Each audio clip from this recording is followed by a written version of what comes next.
Telangana express में दोबारा इस्तकबाल है। चलते हैं मजीद खबरों की जानिब। कांग्रेस के सीनियर लीडर रणदीप सिंह सरजेवाला ने जुमेरात को कर्नाटक के वजीर आला बसवराज बोम्माई के इस्तीफे का मुतालबा करते हुए ब्रोहित बेंगलुरु महानगर पालिका और इंतखाबी अथॉरिटी पर वोटर डेटा चोरी का इल्जाम लगाया। सरजेवाला ने कहा कि 40% कमीशन वाली हुकूमत ने अब इंतखाबी अमल को भी खराब कर दिया है। बोम्माई बीजेपी हुकूमत और उसके अहदेदार बीबीएमपी और इलेक्शन अथॉरिटी एक साथ मिलकर जमहूरियत को पामाल करने के जुर्म और बेंगलुरु के मासूम बाशिंदों से हक रायदही छीनने के जुर्म में शरीक हैं।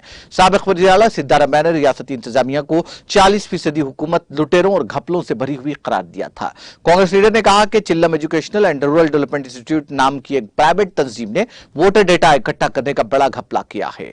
उन्होंने इल्जाम लगाया कि चिल्लम के मुलाजमीन ने बीएलओ के तौर पर 28 असेंबली हलकों में वोटर का डेटा इकट्ठा किया, जिसमें जात, मजहब, उम्र, जिन्स, मादरी जबान, इज़्दिवाजी हैसियत, आधार नंबर, फोन नंबर, पता, वोटर आईडी नंबर, वोटर्स के ईमेल एड्रेस जैसी मालूमात शामिल थी। सरजेवाला ने कहा कि चिल्लम ने वोटर की अहम मालूमात को election commission voter registration helpline ग्रोडिया वोटर हेल्पलाइन पर अपलोड करने के बजाय अपनी मॉविंग कंपनी की डिजिटल समीक्षा नामी एक प्राइवेट ऐप पर अपलोड किया। उन्होंने कहा कि यह बेंगलुरु के मासूम वोटरों के साथ एक और धोखा है। सरजेवाला ने इल्जाम लगाया कि चिल्लम इंटरप्राइजेस प्राइवेट लिमिटेड और डीएपी होमबल प्राइवेट लिमिटेड के मालिक director Krishnappa Ravi Kumar information and technology के वजीर डॉक्टर सीएन अशूत के करीबी बताए गए हैं।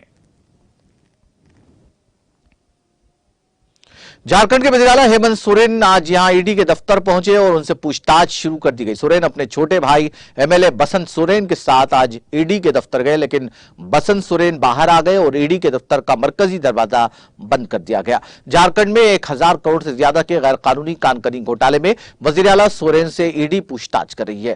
काबिल जिक्र है कि वजीर आला सोरेन पहला समन मिलने के बाद ईडी से 3 हफ्ते का वक्त मांगे थे, लेकिन ईडी ने 3 हफ्ते का वक्त देने से इनकार कर दिया और ईडी ने दोबारा समन जारी करते हुए वजीर आला को 17 नवंबर को पूछताछ के लिए तलब किया था।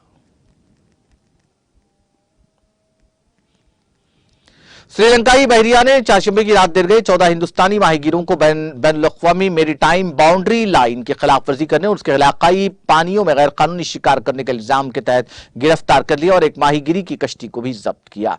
जुमेरात को बताया गया कि माहीगीर नागापट्टनम, पडुकोटाई और कराईकल अजला के रहायशी हैं। वो कल सुबह कराईकल बंदरगाह से मशीनी माहिरीगिरी की कश्ती में समंदर गए थे। श्रीलंका की बहरिया ने उन्हें इस वक्त गिरफ्तार किया जब वो श्रीलंका के इलाकाई पानियों के करीब आईएमबीएल के करीब मछलियां पकड़ रहे थे। ताहम श्रीलंकाई बहरिया के एक बयान के मुताबिक उसने एक खुसूसी ऑपरेशन किया जिसमें 14 हिंदुस्तानी माहीगीरों को गिरफ्तार किया गया और जाफना के वथतल करने में माउना के करीब श्रीलंका के पानियों में एक हिंदुस्तानी कश्ती को अपनी तहवील में ले लिया। जब्तशुदा कश्ती और 14 गिरफ्तार हिंदुस्तानी माहीगीरों को कनकसिनथ्वाराई बंदरगाह लाया गया और उन्हें मजीद कानूनी कार्रवाई के लिए जाफना में मेलादी फिशरीज ऑफिस के हवाले किया जाएगा।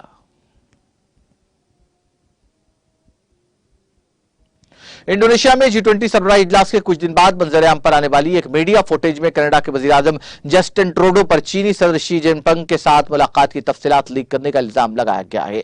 जी ने एक मुतरजिम के जरिए ट्रूडो को बताया कि यह नामुनासिब है। उन्होंने उन पर ईमानदाराना होने का इल्जाम लगाया।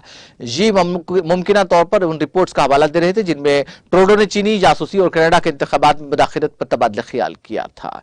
इन दोनों के दरमियान बरसों से बंद दरवाजों के पीछे यह पहली बातचीत थी। आलमी रहनुमाओं के हाल ही में इख्तिताम पजीर होने वाले सरबराही इजलास में मीडिया के जरिए फिल्माई गई फुटेज में जी और ट्रूडो को एक दूसरे के करीब खड़ा देखा जा सकता है जब वो एक मुतरजिम के जरिए बात करते हैं। शी ने मैंडरिन में ट्रूडो को बताया कि हमने जिस चीज पर भी बात की वो कागजात में लीक हो गई है और ये मुंसिफाना नहीं है। ट्रूडो ने यह कहते हुए जवाब दिया कि कनाडा में हम आजादाना और खुले और बेतकल्लुफ मवासलात पर यकीन रखते हैं और हम यही करते रहेंगे। हम तामीरी तौर पर मिलकर काम करते रहेंगे, लेकिन कुछ ऐसी चीजें भी होंगी जिन पर हम मुत्तफिक नहीं हैं।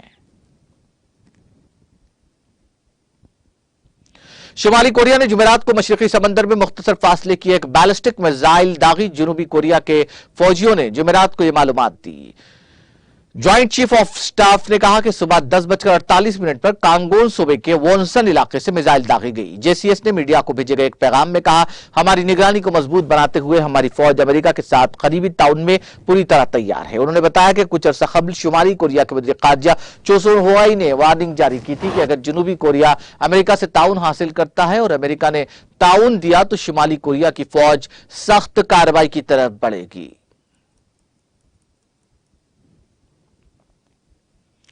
नाटो ने कहा कि पोलैंड में मंगल के रोज 2 अफराद की हलाकत मुमकिन तौर पर यूक्रेन के मिसाइल हमले के नतीजे में हुई। नाटो के सेक्रेटरी जनरल जेंस स्टोल्टनबर्ग ने मीडिया को यह इत्तला दी। उन्होंने यूक्रेन के सरहद के करीब होने वाले धमाके की तहकीकात के दौरान बीबीसी को बताया कि यह यूक्रेन का फिजाई दिफाई मिसाइल हो सकता है। यूक्रेन का कहना है कि मिसाइल रूस ने दागा था। यूक्रेन के सदर व्लादिमीर ज़ेलेंस्की ने टेलीविजन पर नश्र होने वाले तबसरे में कहा कि मुझे कोई शक नहीं कि यह हमारा मिसाइल नहीं है। हमारी मिलिट्री रिपोर्ट की बुनियाद पर मुझे यकीन है कि यह रूसी मिसाइल था। यूक्रेन की फिजाई दिफाई निजाम को मंगल के रोज उस वक्त अलर्ट कर दिया गया था जब रूस ने 24 फरवरी को अपने हमले के बाद सबसे बड़ा मिसाइल हमला शुरू किया था। रवा बरस ईरान की जानिब से बरतानवी शहरियों या बरतानिया में रहने वाले लोगों को अगवा या कत्ल करने की कम से कम 10 धमकियां मौसूल हुई है। बरतानिया की घरेलू इंटेलिजेंस और सिक्योरिटी एजेंसी MI5 ने यह इत्तला दी। MI5 के सरबराह केन मैकक्लेम ने बरतानिया को दरपेश खतरात के बारे में अपनी सालाना अपडेट में यह दादोशुमार पेश किए। उन्होंने कहा कि MI5 मिल्की और बैनुल-अक़वामी शिराकतदारों के साथ काम कर रहा था ताकि नाकाबिल कबूल सरगर्मी को मुकम्मल तौर पर रोका जा सके। उन्होंने कहा कि वो मुमकिन दादोशुमार की मजीद तफसीलात नहीं बता सकते, लेकिन यह कि ईरान बाज़ औक़ात अपने खुद के जासूसों का इस्तेमाल किया।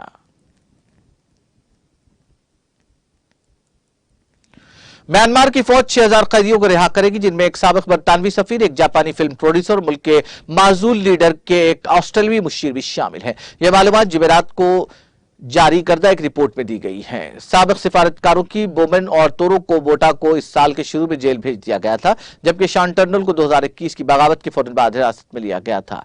फौजी जेंटा जिसने 2021 में इख्तिदार पर कब्जा करने के बाद से 16,000 से ज्यादा अफराद को गिरफ्तार किया। कहा कि कैदियों को माफी म्यांमार के कौमी दिन के मौके पर दी गई।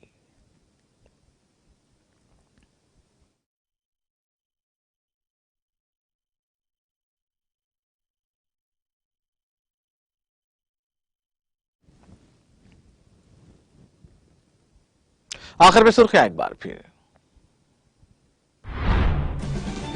वज़ीर आला KCR ने R&B और पंचायत राज महकमों की कारकर्दगी का लिया जायजा। सड़कों और तामीरी कामों का भी किया मुशाहिदा। जदीद तामीर करदा सेक्रेटेरिएट का भी किया मुआयना। तेलंगाना भर में 18 जनवरी से कंट्री वेलगू प्रोग्राम का किया जाएगा आगाज। वजारत सेहत के आला सतही जायजा इजलास से वज़ीर आला KCR का खिताब।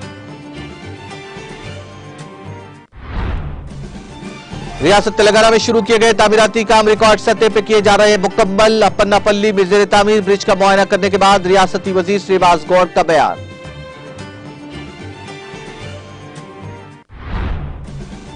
तेलंगाना हुकूमत पेशावर तबकात की फलाह बहबूद के अहद की पाबंद। वनपर्ती में रियासती वजीर निरंजन रेड्डी का खिताब।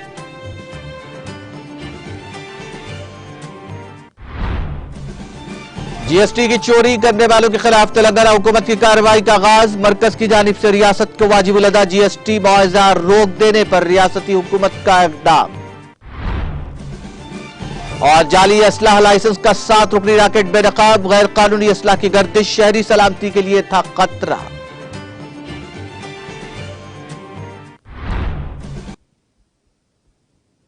तेलंगाना एक्सप्रेस में फिलहाल इतना ही। मुझे और मेरी पूरी टीम को दीजिए इजाजत। ताजा तरीन अपडेट्स के लिए देखते रहिए TTV।